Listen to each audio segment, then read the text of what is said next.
नमस्कार, capital TV Bihar के साथ मैं हूं नवेंदु। बिहार विधानसभा चुनाव 2025 की तैयारियां जोरों पर है और इस बार सियासी पिच पर सबसे बड़ी लड़ाई दो राष्ट्रीय नेताओं के बीच देखी जा रही है। ये दोनों नेता हैं पीएम मोदी और कांग्रेस के पूर्व अध्यक्ष राहुल गांधी। हर ओर इन दोनों की सक्रियता और इनकी चुनावी रणनीति की चर्चा है। बिहार की जनता भी इन दोनों नेताओं की सियासी जंग पर ध्यान लगाए हुए है, क्योंकि इस बार का बिहार चुनाव बिहार के भविष्य के लिए बहुत अहम माना जा रहा है। इस चुनाव को लेकर यह बात साफ हो रही है कि यह मुकाबला सिर्फ बिहार के अंदर की सियासत का नहीं, बल्कि दो राष्ट्रीय पार्टियों के बीच सियासी संघर्ष का केंद्र बन चुका है। पिछले कुछ महीने में मोदी और राहुल दोनों ही बिहार में अपनी ताकत दिखाने के लिए लगातार दौरे कर रहे हैं। इन दौरों की गिनती की जाए तो मोदी अब तक कई बार बिहार आ चुके हैं और राहुल गांधी भी अपनी पूरी ताकत के साथ चुनाव प्रचार में जुटे हुए हैं। इस साल के 5 महीने में पीएम मोदी 3 बार बिहार आ चुके हैं, जबकि राहुल गांधी का 4 दौरा हो चुका है। अगला दौरा 6 जून को प्रस्तावित है। 2020 के बिहार विधानसभा चुनाव की बात करें तो उस चुनाव में पीएम मोदी ने बिहार में 4 बार आकर 12 चुनावी सभाएं की। उस वक्त कोरोना महामारी की वजह से चुनावी सभा के आयोजन पर कई तरह की पाबंदियां थी, लेकिन इस मुख्य मंच से दूर भी अलग अलग कई जगह एलईडी स्क्रीन के जरिए चुनावी भाषण सुने जा रहे थे। मोदी ने इस चुनाव में बिहार के डबल इंजन की सरकार का जो नारा दिया था, उसने लोगों के बीच खासा प्रभाव डाला। बिहार में विकास की गति को लेकर उन्होंने केंद्र और राज्य सरकार की उपलब्धियों को बड़े जोश से जनता के सामने रखा। वहीं राहुल गांधी ने 3 बार बिहार का दौरा किया और 8 सभाएं की। उनकी रणनीति खासकर उन वर्गों को टारगेट करने की रही जो पिछड़े, अति पिछड़े, अनुसूचित जाति और अल्पसंख्यक समुदाय से आते हैं। ये वर्ग बिहार की आबादी में काफी बड़ी संख्या रखते हैं और सियासी तौर पर निर्णायक भी होते हैं। राहुल गांधी की कोशिश है कि वो इन वर्गों के वोटरों को महागठबंधन की ओर आकर्षित कर सके, ताकि एनडीए को बिहार में चुनौती दी जा सके। हालांकि उनकी सभाओं में गठबंधन के सभी दलों के नेता शामिल नहीं होते। ज्यादातर मंच कांग्रेस और उसके जन संगठन के नेताओं से ही भरा रहता है। विपक्ष के गठबंधन में अभी भी एक बड़ी चुनौती है दलों के बीच तालमेल की कमी। 2020 और 2024 के चुनाव में यही तालमेल की कमी विपक्ष के लिए बड़ी बाधा बन गई।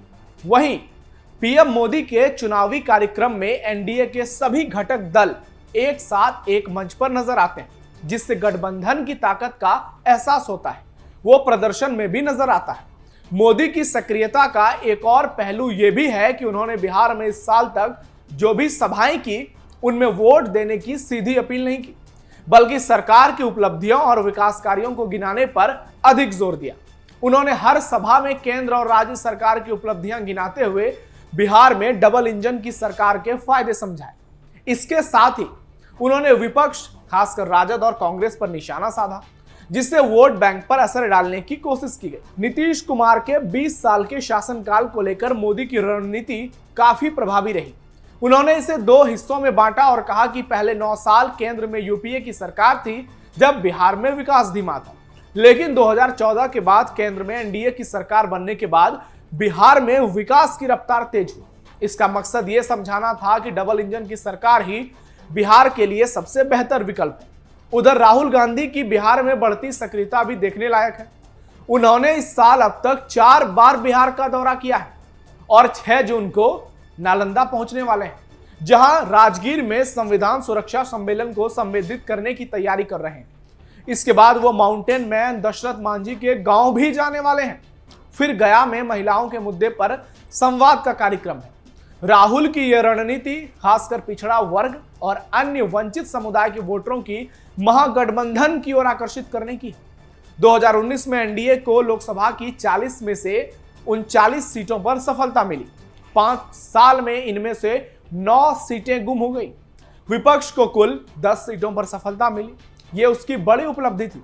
हालांकि लोकसभा चुनाव के समय विधानसभा की जितनी सीटों पर एनडीए को बढ़त मिली, विधानसभा चुनाव में अगर वो भी रिपीट हो जाए तो राज्य में अगली सरकार बनाने में उसे कोई परेशानी नहीं होगी। वैसे एनडीए का मनोबल विधानसभा की 4 सीटों पर हुए उपचुनाव के परिणाम से बढ़ा हुआ है। लोकसभा चुनाव के बाद बेलागंज, तरारी, रामगढ़ और इमामगंज विधानसभा क्षेत्रों के उपचुनाव में एनडीए उम्मीदवारों की जीत हुई। इस बीच ये बात भी ध्यान देने वाली है कि बिहार की सियासत में सिर्फ राष्ट्रीय नेताओं की ही नहीं, स्थानीय नेताओं की भी अहम भूमिका होती है। सीएम नीतीश कुमार अपनी पार्टी जेडीयू के जरिए राज्य में मजबूत पकड़ बनाए हुए हैं। उनकी छवि और लोकप्रियता भी चुनाव के नतीजों को प्रभावित करेगी। चुनाव के दौरान दोनों पक्षों की रणनीति में बड़े बदलाव देखने को मिल सकते हैं। मोदी सरकार जहां सरकार की उपलब्धियां को गिनाने में है, वहीं राहुल गांधी विरोधी पक्ष को एकजुट करके उन वर्गों को संबोधित करने की कोशिश कर रहे हैं जिन्हें लगता है कि उनकी समस्याओं का समाधान नहीं हो रहा। यह कांग्रेस का कहना है। 2025 का बिहार चुनाव इस लिहाज से अहम होगा कि यह सिर्फ राज्य का चुनाव नहीं बल्कि आने वाले लोकसभा चुनाव के लिए भी एक संकेत देगा। अगर एनडीए बिहार में फिर से मजबूत स्थिति बनाता है तो यह पूरे देश के लिए सियासी रूप से एक बड़ा संदेश भी होगा। वहीं अगर महागठबंधन सफल होता है तो बिहार की सियासत में नया समीकरण बन सकता है। हालांकि जितने आंकड़े हैं, जो सर्वेज हैं, वो एनडीए के पक्ष में है और ऑपरेशन सिंदूर के बाद तो माहौल किस तरह से मोदी सरकार के साथ है, ये बताने की जरूरत नहीं है।